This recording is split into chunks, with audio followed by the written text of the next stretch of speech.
దైవ మర్మములు.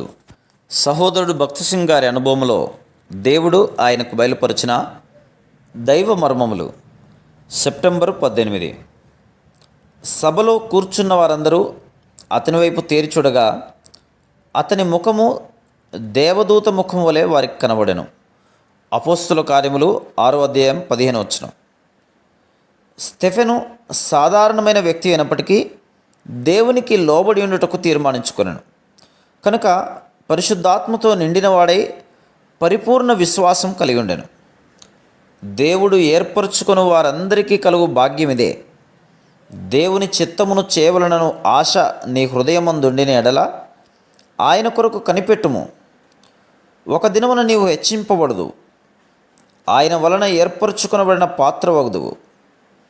అపోస్తుల కార్యములు 6:13-15 యూదుల నాయకులు స్టెఫెనుకు విరోధంగా అబద్ధ సాక్షులను నిలవబెట్టినట్లు చూస్తున్నాము. స్టెఫెను మీద వారు అనేక నేరములను మోపిరి.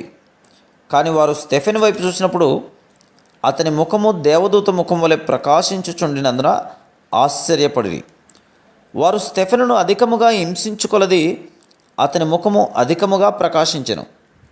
అటువంటి ప్రకాశమానమైన ముఖము కలిగి ఉండుట ఎంత గొప్ప భాగ్యము. Praise the lord.